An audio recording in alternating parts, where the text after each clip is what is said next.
Welcome, you lazy big fat blobs, to Geek Salad's retro movie reviews from the Geek Salad Podcast. I'm Andy. And I'm Mike. And tonight we continue. We took a month off. Actually, we took 5 weeks off from our PIXAR reviews to cover some Disney live action for the month of April. And then last week we did The Bad Batch.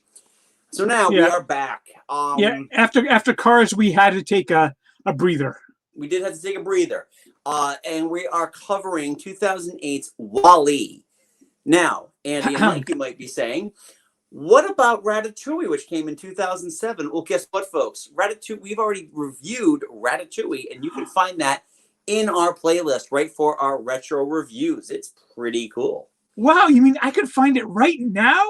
You could find it right now. That's just great YouTubing right there. That is how we YouTube. I could, you know what the problem is I could just do like you can click here to get that, but the length of time it takes to render these videos, I'm already on to other things. Yeah. So just go look for it. It's in there. This is when we started using the like the pictures and all that. So yeah, you can definitely find Ratatouille in there.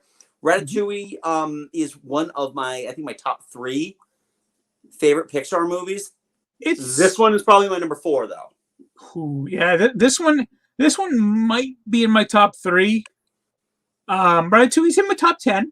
Okay. That's fine. But yeah, this one is pretty amazing. WALL-E to me is top shelf animation. Where's my Disney hat? Yeah, where's your Disney Plus hat? Hurry before they find us and start charging us to do these. Thanks, Kurt. It's right here. It's with these headphones, I find it's a little bit tighter on my head. It would look weird. Yeah, it would look weird. Yeah. I mean, I can put it on if you want. Oh. It's like with me trying to put a hat on now with anything. It's this weird, awkward thing because of the length of my hair. Which, yeah. Now that I'm like I have leveled up twice. Yeah, get that thing. I'm gonna be getting a haircut once I can enter polite society again. And I don't know exactly how much I'm taking off if I go back to what I used to do, which was that real short on the sides and then just kind of swoop over. Yeah. Like, do I keep it somewhat long?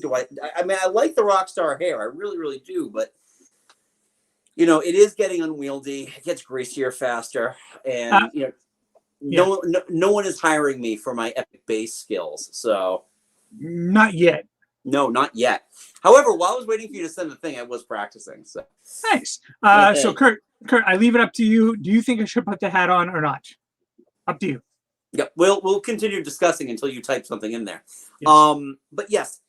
So WALL-E again is top tier Pixar, top tier animation. In the scope of the greatest, just animated films of this century, it's in there. Yeah, I mean, okay. Oh, did he? Leave it off. All right. Fair enough. Thank you. It is starting to get a little bit warm, and the hat does keep the heat in. So. Yeah, exactly. Now that we're finally entering, we're finally leaving second winter right now. Yes. And going into, I think we're finally in fall spring. I believe that is the official season of New England right now is fall spring. Yeah. Okay. Right. I'll go with that. Yeah. However, the last 3 months have been Bugtober, so because the mayflies have decided that March is the new May, and we'll go all the way into June. Yeah, mayflies and the stink bugs. Yes, both of them. Fantastic. Yeah. What a great mechanism. Please don't kill that thing. If you want this house to smell.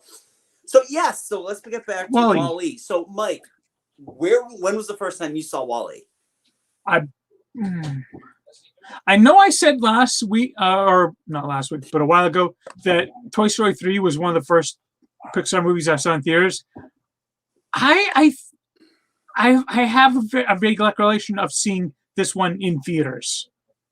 Okay. I definitely saw this in theaters because my daughter was still an infant. And it was one of those things that we left her, I think it was the first time we left her alone with my in-laws for several hours while Autumn and I just got away. Like, let's just go have lunch. Let's go see WALL-E. let's enjoy ourselves. Oh It yeah, was interesting too. What's that? because this is 2008, so she was born in 2008. She was she was an infant in the summer of 2008. Hmm.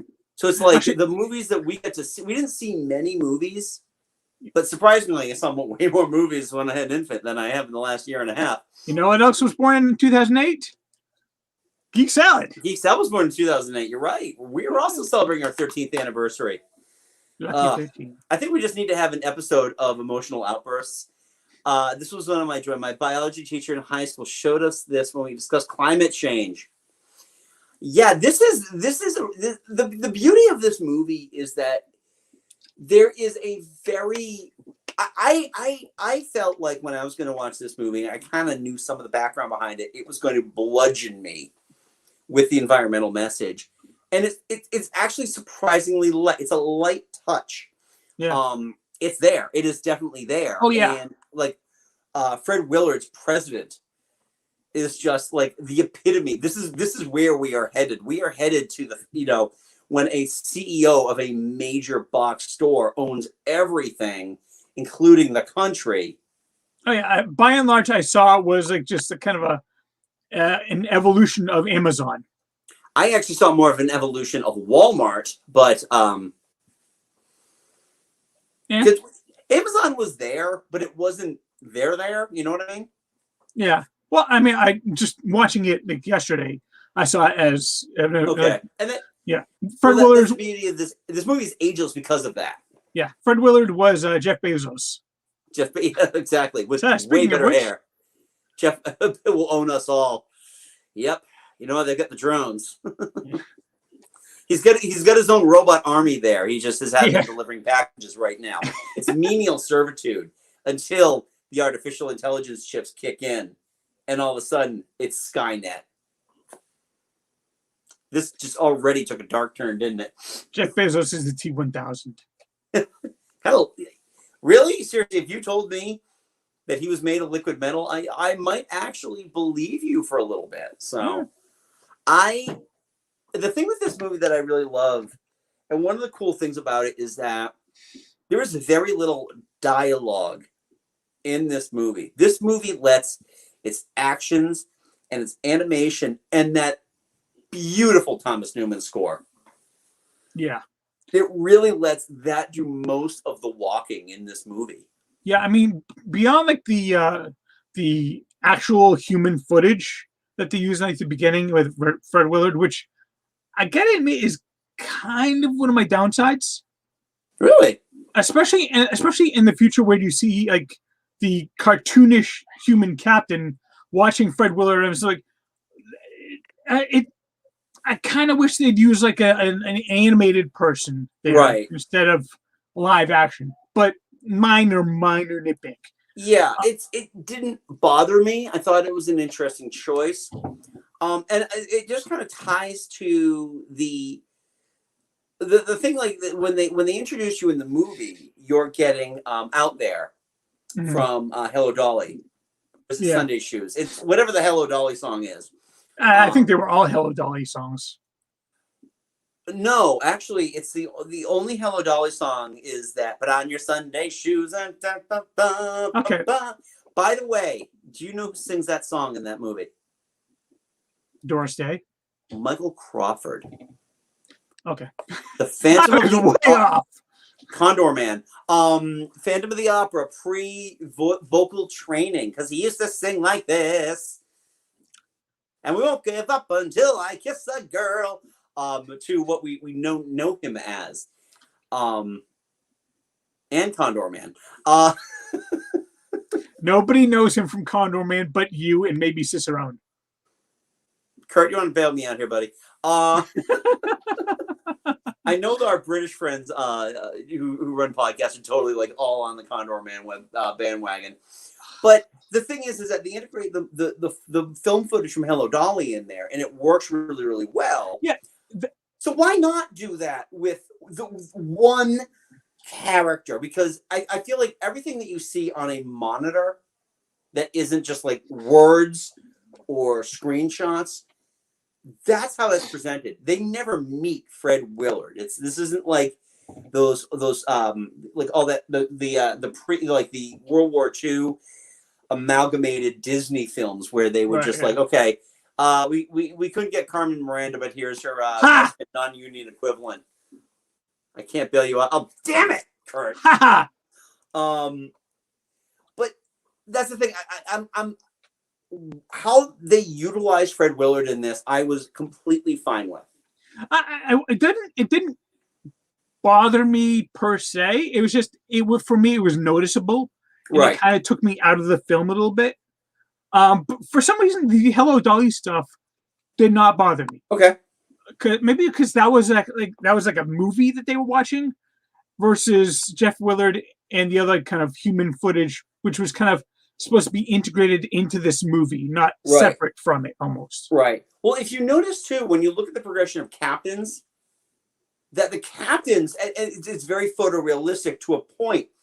And let's be 100% honest here. If they put real human beings, even in fat suits, in that, it would be grotesque. Yeah. So especially that many. Giving that pleasantly fat, like everything. They have little piggies, actually. It's yes, they do. It really is that is really an interesting twist in the movie. Yeah.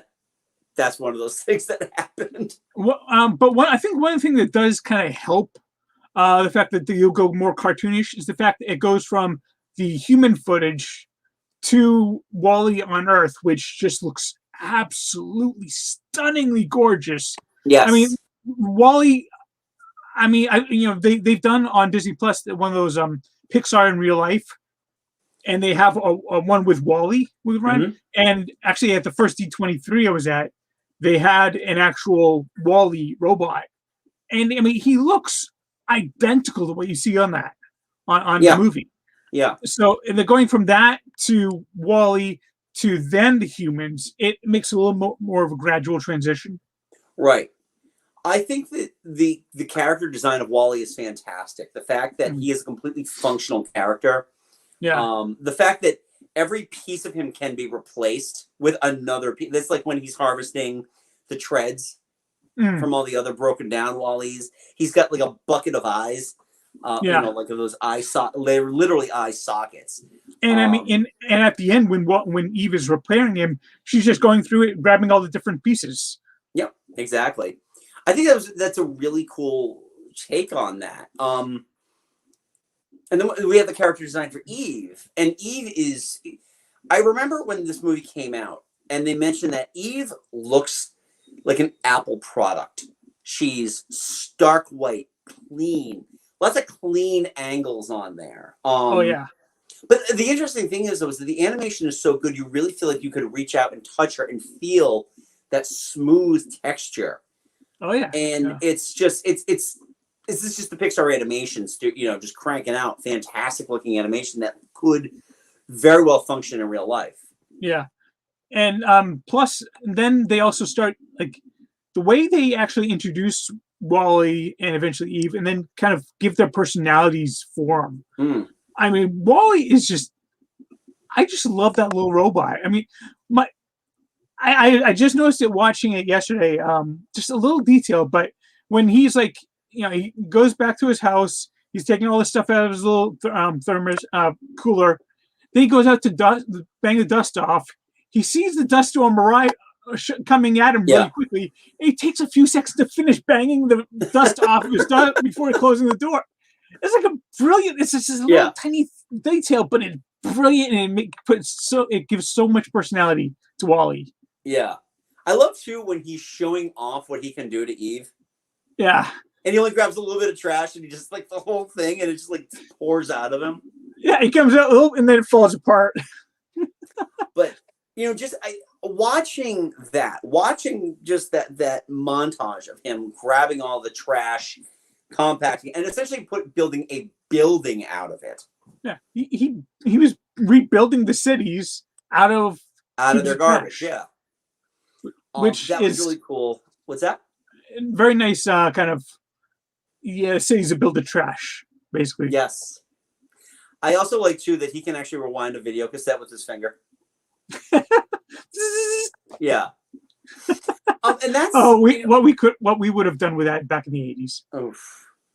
Would have rung more. I wouldn't have paid so many non-rewind fees. Yeah. It's really interesting. The robot designs, all of the robot designs across the board are great. Mo is a fun little design. I love Mo. Yeah.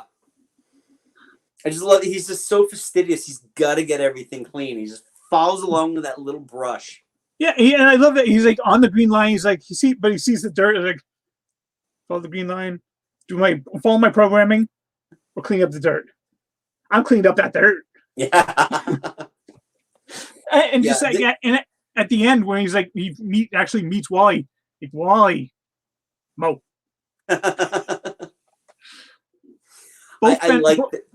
Both voiced by Ben Burtt.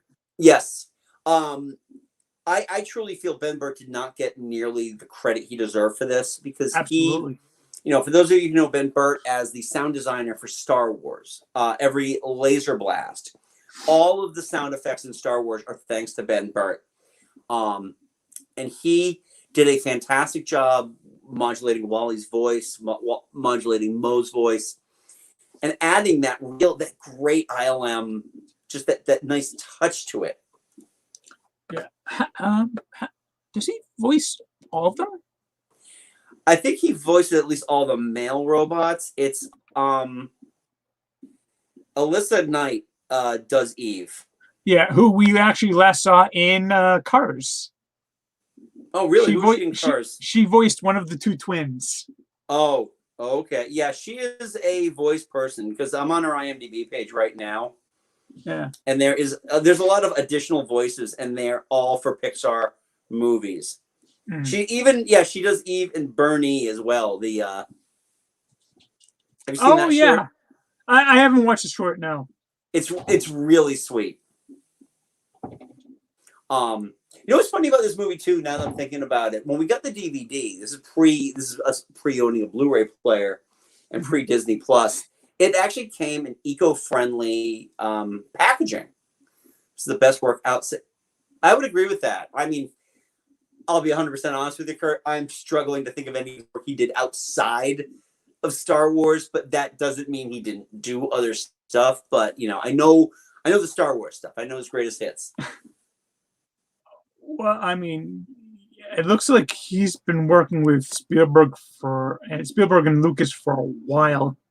He did Raiders of the Lost Ark. He did E.T., Dark Crystal. He is definitely in the inner circle. He is definitely in that inner circle. But yeah, no, the DVD was great. The packaging was great, except sliding the damn thing out was a pain. Yeah, I think I remember that one. Did you own the DVD? Pretty sure I did. Yeah. Yeah. We didn't update after. I didn't update to Blu-ray, even though I should have, because our DVD got trashed. But now it's on Disney Plus, which is where I watched this morning. Yeah, I watched it last night. Yeah, it's always fun to revisit this one. Raiders of the Lost Ark. Oof. Just that shrieking sound when they open the Ark. I love that sound. So all of the sound effects of hitting somebody, that was all Ben Burtt. Yep, meat smackers. I think that there's so much good about this movie. The fact that they don't just all right, I watched it last Thursday when I was feeling ill. Were you watching Wall-E when you were feeling ill? Okay, I'm assuming he meant Wall-E. Yeah, I'm assuming he meant Wall-E too. Yeah, it's a fun movie. It's beautiful. The beauty is too is that you can get lost in that soundtrack. Thomas Newman composed a masterpiece, and how this dude doesn't have an Oscar yet is beyond me. Because he makes extraordinary. Does not have an Oscar. No. I like his stuff. I don't think I'm in love with it as you are. Oh, okay. Because it's fair.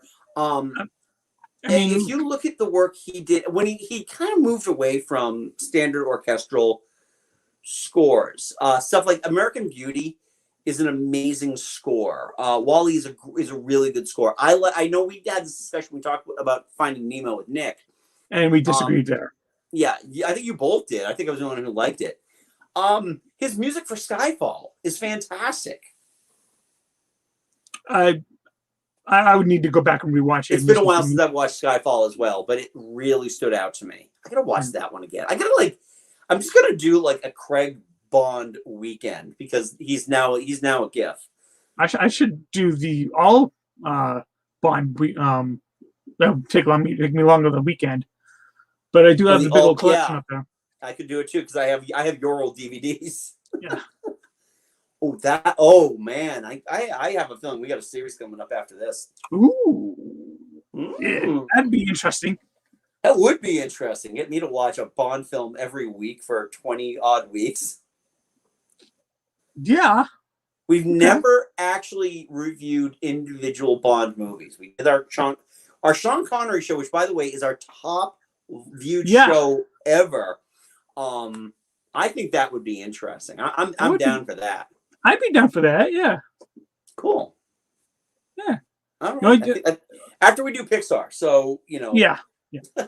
Plus, I want to take a break because we want to do our summer movie thing too, and I know we told Kurt we want him on one of those. Absolutely. We do unnecessary sequels. I think that will be fun. We also got to hit up our movies in 1991 because we've got our show coming up in July for that one. Yes. So looking forward to that. Let's circle back to Wally again. Fingers crossed that we can get M for that one. She's still in the books. We just got to find a date and make sure it works for her. So I would love to have seen what Mark Mothersbaugh from Devo would have done if it done score for Wally. I agree. I love Mothersbaugh's score for Ragnarok. I love that a lot. And he also did a lot with Nickelodeon. He did a lot with Rugrats. He wrote the Rugrats theme. Wow. Yeah. Mark Mothersbaugh is one of those guys that just kind of like, the rock career is over. What am I going to do now? I'm going to make music for movies. Good on him. And he's done some good work there. Exactly. Stuart Copeland does that too, to a lesser extent. The drummer for the Police has done that too. So it's a good career to get into if you can find the leverage to do it. So yeah, I agree with you, Kurt. I think that'd be really, really cool to hear. I mean, he's already done a Marvel movie, so let's see what else kind of comes out of there. I really just adore how this movie looks. I love the way the drama pays off. That dance, like that space dance, the defined dancing scene with the music and just them kind of dancing around in space with the fire extinguisher is so beautifully filmed and it's such a cherry moment. Yeah, and the times when like the white foam of the fire extinguisher and her blue energy, it just kind of like merges and spins, and it's some of the most gorgeous animation in I think any Pixar movie. Yeah, it's gorgeous, and it's a combination of things. It's the beauty of what Pixar does is this combination of all the different elements, and then to have John and I think Mary is Kathy Najimy's character's name. Yeah, and John Ratzenberger. John Ratzenberger, and I'm pulling it up real quick. Yeah, John and Mary. Watching them, they're our surrogates, and it really is beautiful. And I love their arc because the blobs could have been played for laughs, but the fact that they're able to, I never knew we had a pool, and they're dipping their feet in the water. Splash. And I mean, not only them, but also the Captain McRae. Oh yeah, Jeff Garlin. Jeff Garlin has done so many voices. For I get teary-eyed during the dance scene. So beautiful. It could have been the side effects from the vaccine. I'm just trying to think because when I was recuperating, I just wanted to sleep. I had a headache that wouldn't quit, and I wanted to sleep. But hey, you know what? It's a beautiful scene. I would not blame you one bit if you did have a tear in your eye because it's a really gorgeous scene. It's well filmed. Now I'm looking up Jeff Garlin to see if he did any other Pixar movies. So, because that's just what I do. I talk to you and I look up stuff online while I'm doing that too. But I mean, much like the rest of the humans, Captain McRae could have been easily just played for he's the goofy, stupid captain. Yep. He like when he like starts watching all the videos about Earth, and like he's like, I want to get back to Earth. I want the plant to be real. And then the feeling of betrayal when Otto and Gopher kind of turn on him. Yeah, no, I agree with that. By the way, he has done other Pixar movies. He's Buttercup in Toy Story. Oh, nice. Yeah, and he was also in Cars 2 or 3. Well, I won't hold that against him. Right, exactly. But yeah, no, I like that. I like that he's got the determination that he's going to literally break the wheel to finally achieve their mission. And that's just, it's just fantastic filmmaking. And I know that in 2008, when WALL-E and The Dark Knight failed to score Best Picture nominations, everyone remembers The Dark Knight being the one in conversation for that when they extended out the field of nominees to 10 nominees. WALL-E was the other movie that brought that up. It wasn't just The Dark Knight. WALL-E was in there as well. Yeah, because I mean, the next year we got Up. Following year, Up, and then Toy Story the year after that were both nominated for Best Picture. And I can't see any reason. I mean, other than just the limited field, I can't see any reason why WALL-E shouldn't have been in that list, because it should have been in the initial list also, but that's beside the point. Yeah, I think this is a fantastic movie. I cannot recommend this highly enough. I mean, for me, the only kind of another one, Sigourney Weaver. Hi, Sigourney Weaver.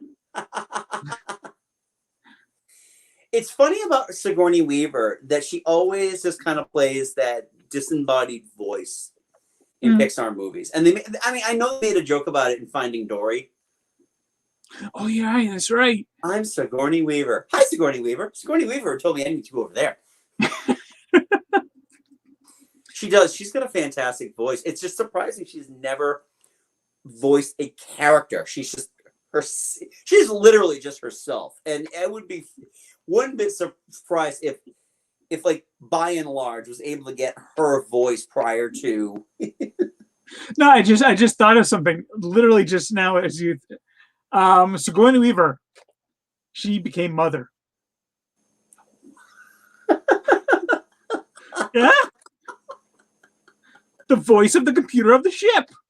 Yeah. She was Mother. Yeah. Yeah, I really think this is top shelf. This is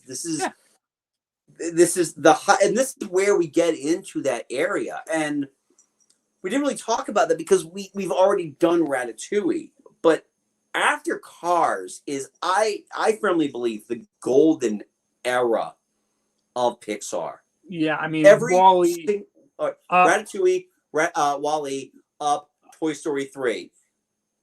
Bookended between the Cars movies is this golden era of Pixar. She became Mother. Yep. I'm honestly thought that it'd get her for Alien Encounter. Wouldn't that have been a coup? I mean,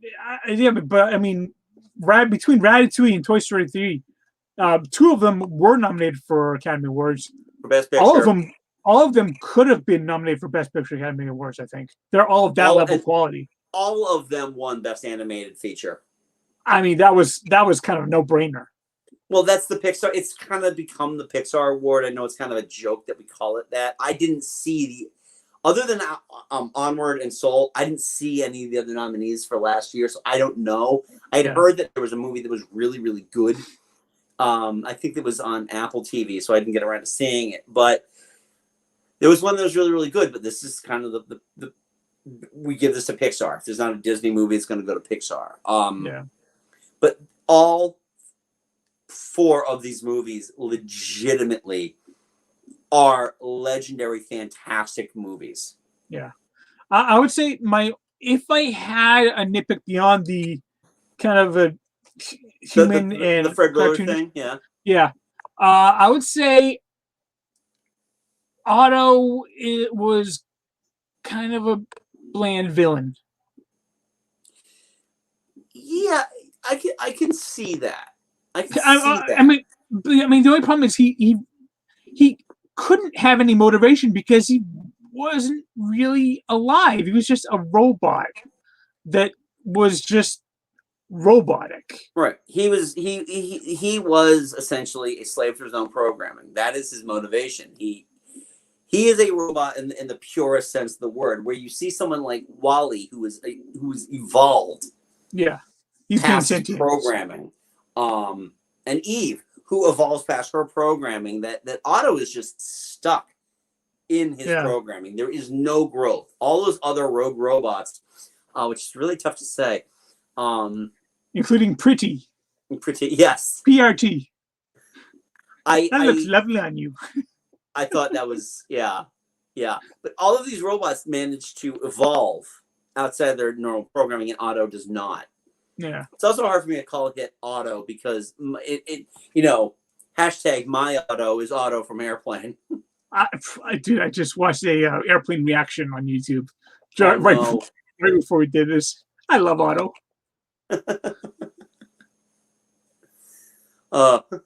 When it's just he's smoking the cigarette. That's fantastic. So if you are someone who has not yet watched Wall-E, if you kind of feel like you're going to be bludgeoned over the head with its message, you're not. And yes, don't even bother pointing out the irony that Disney was going to like pump out merch for this movie, which all ends up in the landfill anyway, right? Don't even bother bringing that up. Yes, we're aware. You're clever. We made that joke 13 years ago. I just think that this movie is just it is just chef's kiss wonderful. It really is. It is the total package in terms of Pixar movies. And realistically, I mean, I always kind of grade on the scale of how does a movie make me feel afterwards. Inside Out is my favorite Pixar movie. And it's mainly because of where it hits me emotionally. Yeah. And the reasons why it does that. That's my first favorite. Incredibles is just, it's Incredibles. I mean, come on, they did the Fantastic Four right. Ratatouille. Yeah. Those are my top three. Those are my top three right there. This is my number 4. And it's mainly Ratatouille is because it's so clever and it's so unique to what the fish out of water type of movie is. And also it's the first one of the Pixar movies. And this is another one that does that. Like that finding oneself, finding one's purpose. It's like, it's a foreign film, just in English and animated. So I'll say that for these 4 Pixar movies here, the golden era, this one is probably my favorite of these 4. Fair. I mean, for Toy Story 3, Toy Story 3 is really, really up there. But for me, that ending for Toy Story 3 is just such a emotional gut punch. Yeah. This one had really emotional moments, but they were happy emotional. Right. When Wally, the almost comatose Wally just grabs Eve's hand as she's about to. It starts making me tear up happy. It really is a beautiful movie. I love this movie. So yeah, that was Wall-E. I really love this one. Yeah. Go back, watch it if you haven't watched it in a while. Show your kids this one. It's fantastic.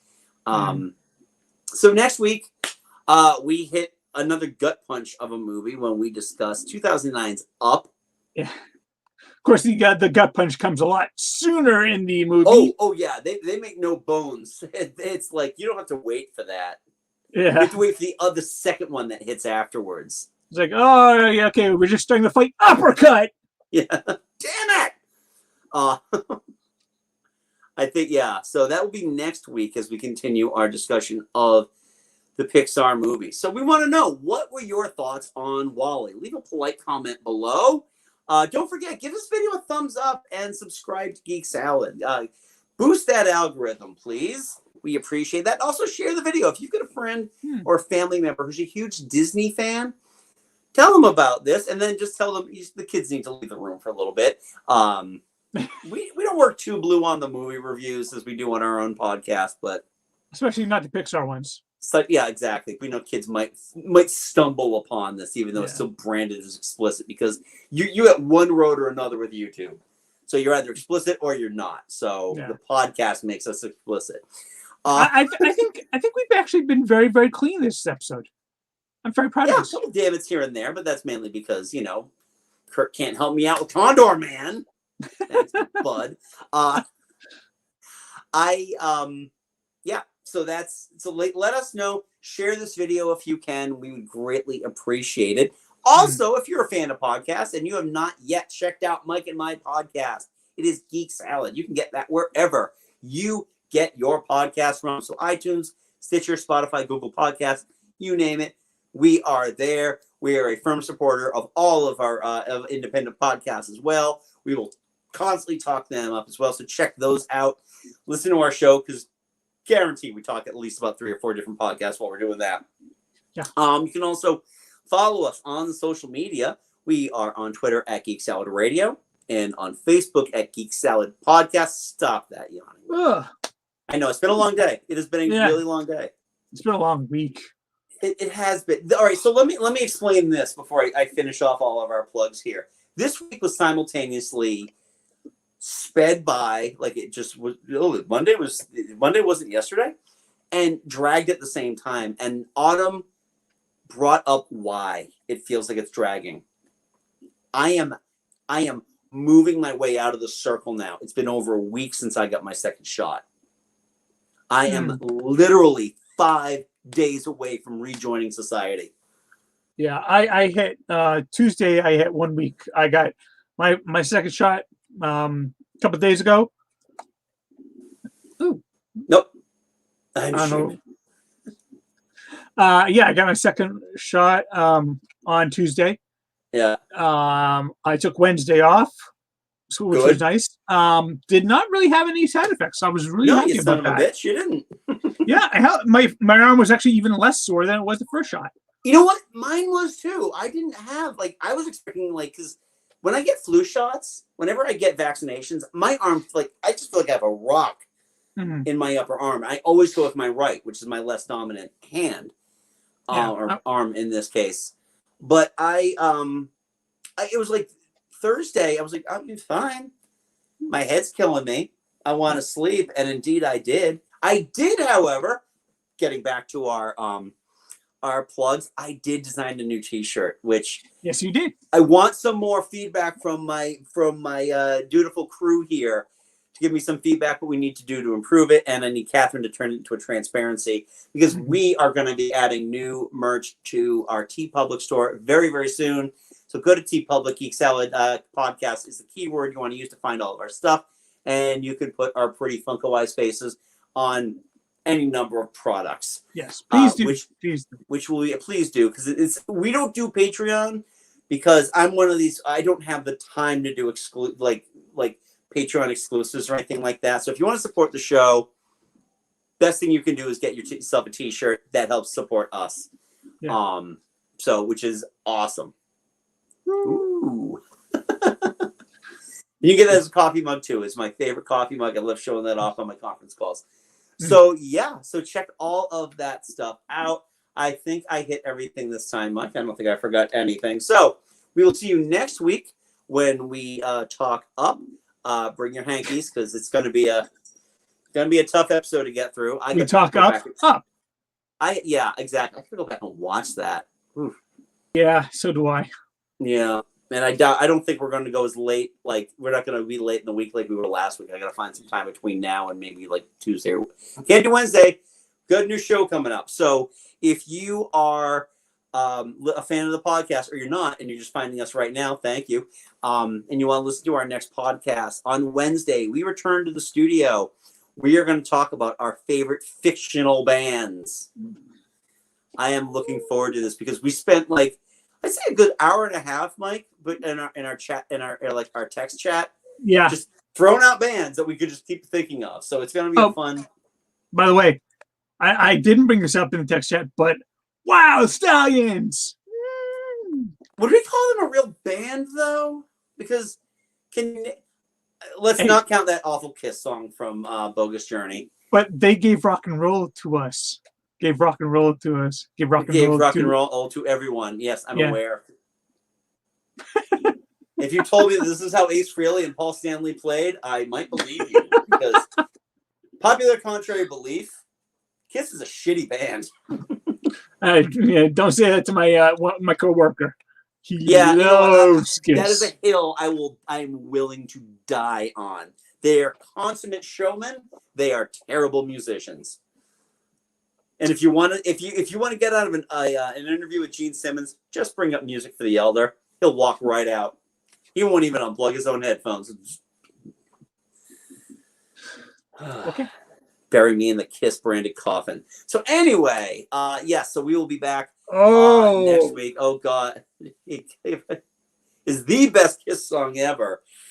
Oof, I don't know. Kurt, if you really want to go with really good Kiss songs, let's put the X in Sex is fantastic, because it is like the pinnacle of late 80s cock rock. It's